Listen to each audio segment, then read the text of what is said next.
G'day out there. I'm Jay Del Rey, and this is Hannah Perkins. Now, when people say the words empowering, strong, motivational, and fearless, I think of Hannah. I met Hannah at the end of 2012 when I was going through my cancer episode, and I just think you're the most incredible individual that I've come across in my lifetime. So I want to talk to you about your journey, Han, because you've got so much wisdom and knowledge, and you've really travelled a very unique path, as we all have with our cancer journey. But you in particular have a wonderful story to tell. Firstly, how did this all begin? I'd been very sick for 2.5 years. I'd been chronically fatigued and had numerous complications such as an ongoing cough, which was producing a lot of mucus, and at one point I was suicidal, and this was about 3 months before being diagnosed, and having some difficulty in my relationship because of these things. There was a lot of stress in my life. Things were just really difficult, and I found that doctors particularly weren't able to help me, weren't able to diagnose me with what was going on. People were saying, oh, chronic fatigue, oh, that's just in the head. I had a lymph node come up under my arm, and I went and had a biopsy for that, and that was very painful, and ended up going in and having that removed. And when that came out, they actually said, it's inconclusive, we're not sure whether that was a piece of fatty tissue or if that was a lymph node, there's nothing we can do to you. So I just felt completely on my own, like a lonely traveller, trying to identify what was going on in my body and in my mind, and blaming myself a lot for what I had created. That was my mindset back then, that I was creating this and I had to change and I had to do something about it. So I went to see naturopaths, herbalists, various other healers, so spiritual healers. I practiced mindfulness in a group on a weekly basis. I was trying to do everything I could to help the situation. Particularly, I was worried about my relationship. We were engaged, going to get married. We'd put our wedding on hold because of my health.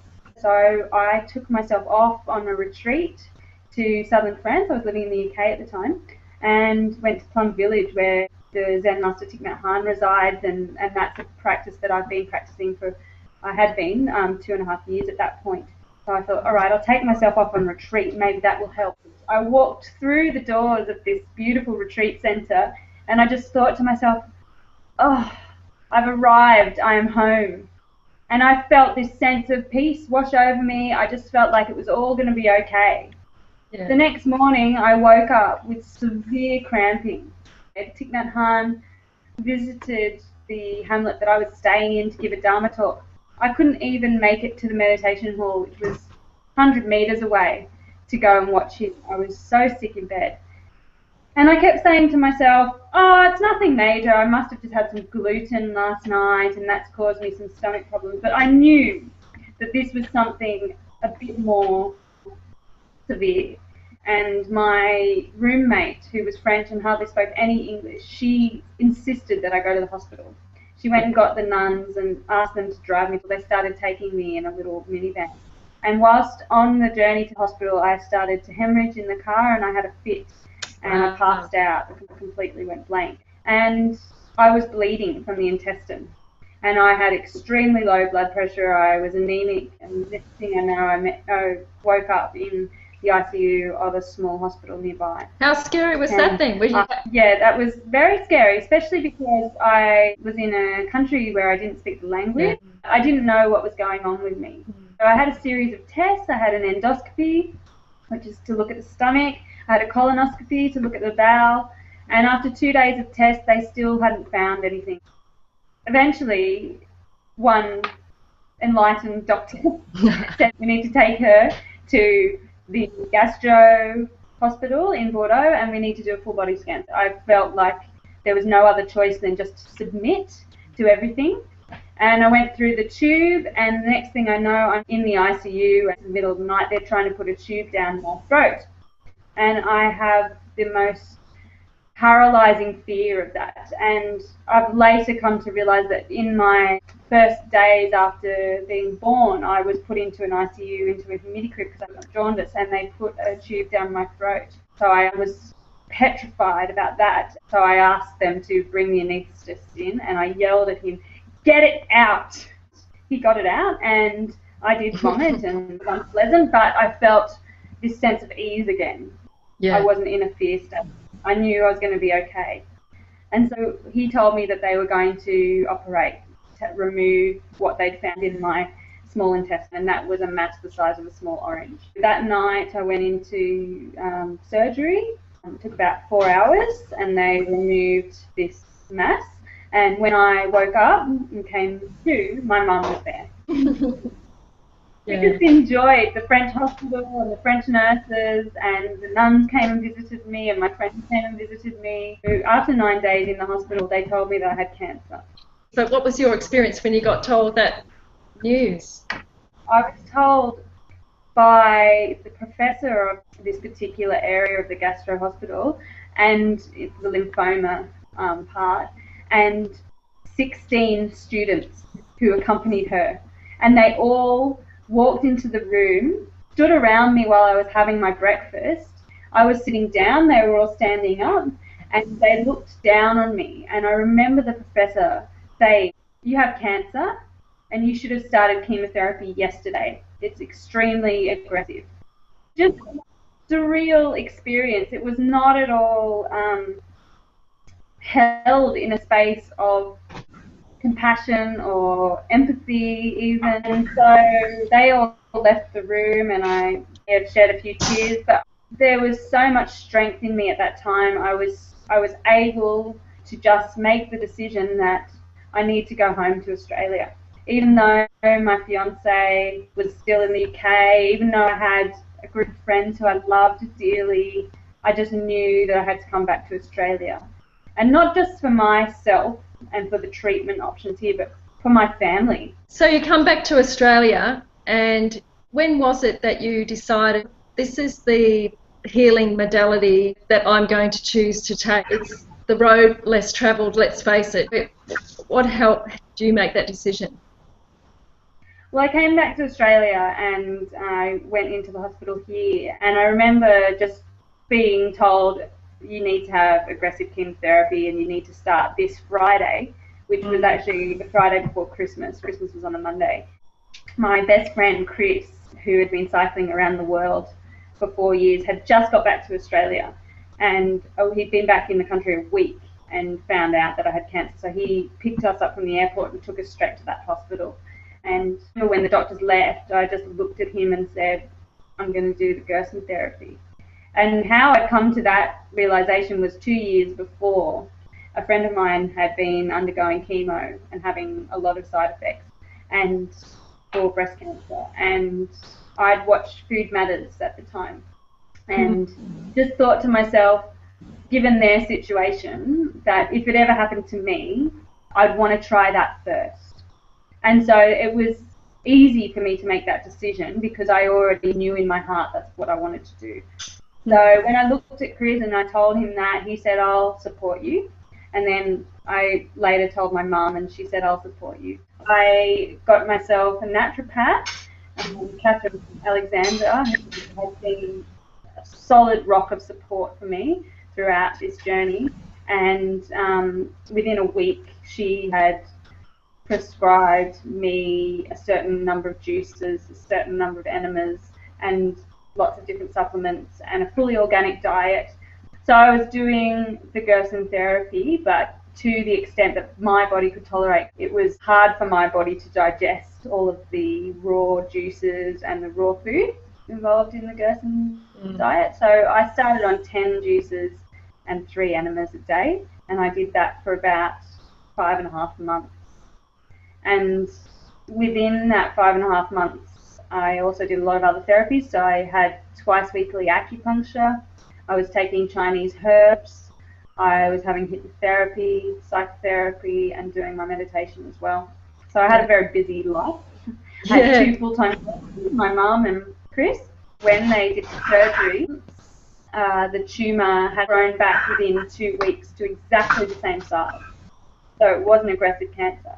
But within that next 5.5 months, it only grew 1 centimetre because of the Gerson therapy, I believe. And so it hadn't progressed like they'd said, that it was going to go to my liver, my lungs. They said it's extremely aggressive, it's going to go everywhere. But I was still bleeding. And as a result of that bleeding, I was needing to have blood transfusions every 2 weeks. I just found that I was getting so tired, so anemic, and my body wasn't coping. And Catherine Alexander, my naturopath, who's also a fully trained Gerson therapist, from the beginning had said to me, Hannah, with your particular type of cancer and the fact that you're bleeding, I think you're going to need to have chemotherapy as well.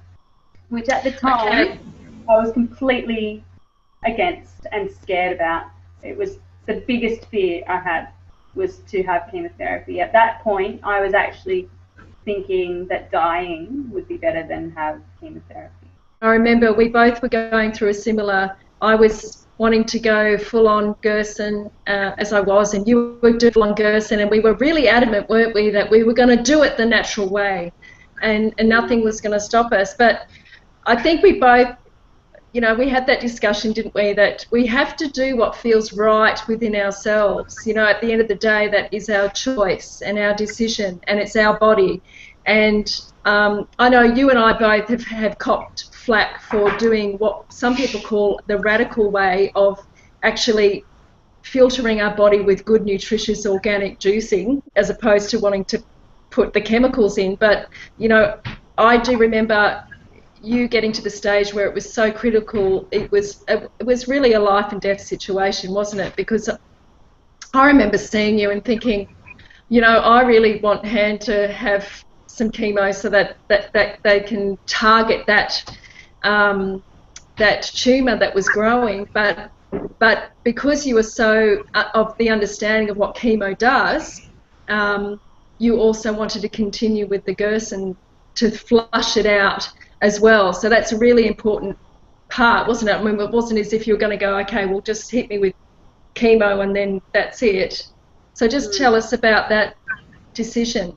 The decision that I came to eventually, and this was after many weeks of meditation, like solid meditation, a lot of meditation, going out in nature, spending a lot of time with Chris, my best friend, who then became my boyfriend around that time, and realising the deep love I had for him, and realising the deep love that I'd received from all of my friends and family who really weren't ready for me to leave this body. And I went out and I asked Mother Nature, I went out and meditated in the trees, and I asked, what should I do? Should I continue with the Gerson therapy, or should I do chemotherapy? And I had this pinnacle moment where I actually received a message and a sign that said, if I do chemotherapy, it's what will keep me safe. It still took me a couple of weeks after that to come round to making the decision, and it was actually that I went into hospital in an emergency situation, needed more blood, and I knew my body was starting to shut down. And I spent a weekend in that hospital, and after speaking with Catherine, who said to me, look, Han, it looks as if you're going into a palliative care situation if you don't choose chemo, and that's your choice, and I will support you. I went and saw my specialist and said to him, well, he actually gave me a hug, which is very unlike him. When I arrived, he was very happy to see me. And I went into his office and he put his hands on my knees and he said, are you ready? And I said, yes. And he said, well, good, because I booked you in on Friday and this was on Wednesday. And he gave me the list of potential side effects and the things that I should know about chemotherapy. And I said, you know what? I'm not even with this. Because I knew that I'd made the decision, and that decision was going to be the best decision. And I actually knew deep down that the drugs were not going to harm me. And that's a thing that I think is a really important thing to mention. And Anita Morjani talks about it in her book, Dying to Be Me, doesn't she? Because there's not one answer to cancer, to healing it. It's so different for so many people. So, and you've just proved it yourself. I mean, after you had that treatment, you just seemed to transcend. And, you know, we had the Hannah back. You were a different person. You were actually full of joy. And it was the same when I decided to have my breast removed, is that when you make that decision and it feels right within your heart and you do it, it's just like nothing can harm me now. I felt like I was really actually locking myself in by only choosing that way. And when I chose to have the chemotherapy in conjunction with the Gerson therapy and the other alternative complementary therapies, I felt this freedom. Like I'd unlocked a new path, and a door to a new path. And I had so little side effects that it was not nearly the traumatic thing that I had made out in my mind. And I'd come straight home, I'd drink my juices, I'd drink them while having chemotherapy, I'd make sure that I drank a lot of water while having chemotherapy. I imagined or visualized the drugs going straight to the tumour, and everything else in my body, all the other internal organs, all the tissue, all the flesh, was being protected. I'd do a coffee enema within an hour of having my chemotherapy treatment, which was the recommended procedure by my naturopath. And I would drink more juice, and I would vomit that evening, usually once or twice. And that next morning, I'd go to bed, I'd wake up, and I'd feel like a new person. And I'd have energy, which I hadn't had for over a year. And so I did the 6 courses as recommended, and then I was completely in remission by the 4th treatment, but then of course at 6 I was still in remission, and since then I have felt better than I ever have. I have to say ever, because Gerson therapy and meditation, and I often have massage and acupuncture, they're just part of my lifestyle now. And I don't drink anymore. I don't drink caffeine. I have a pretty much organic diet, so maybe 90% of the time I'm eating organic. And if I'm not eating organic, I'm eating homegrown, chemical-free food that myself or other friends have grown. And I eat out rarely, but if I do, it's a really special treat. Other than that, this is my lifestyle, and I enjoy it. It makes me thrive and gives me a lot of energy. I ride my bike, and I have 3 gardens, and I'm working again. So it's been a journey which has renewed, refreshed me. What would you say, how would you sum up in a short, concise little paragraph how it's changed your life? It's been about trusting myself, trusting my intuition, and listening to that, not just believing what everyone else tells me. And it's really been about loving myself. Really and truly, I love myself more than ever. And it's about finding that stillness within to be able to listen to what my heart and what my true self wants, and then choose, instead of being directed by what life throws at me. It's about me being the one who's the author of this story. One of the analogies that I love from my meditation practice is that we are a diamond. Underneath all of our stuff, all of our suffering, is this flawless diamond. For me, the cancer journey has been about cutting through the muck. There's no time for it.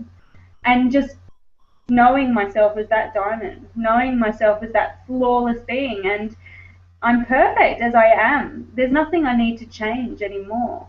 And even in regards to my health, there was never anything I needed to change, which was what I was striving to do before I got cancer. I was trying to change myself, trying to find what it was that I was doing to cause this. But I wouldn't say that I've necessarily caused this. This is something that's come to me in order that I can actually find that diamond again. And now it's my opportunity to share that with others. Hannah, I love you dearly. You're such an inspiration to me. You've helped me so much on my journey, and you're always, you're so full of heart. You're so connected to the spirit of life, and you do so much good work out there. You're just a ray of sunshine, and I'm so glad you just walked in this part of my journey where I felt so alone. And so thank you. Oh, thank you, Dave.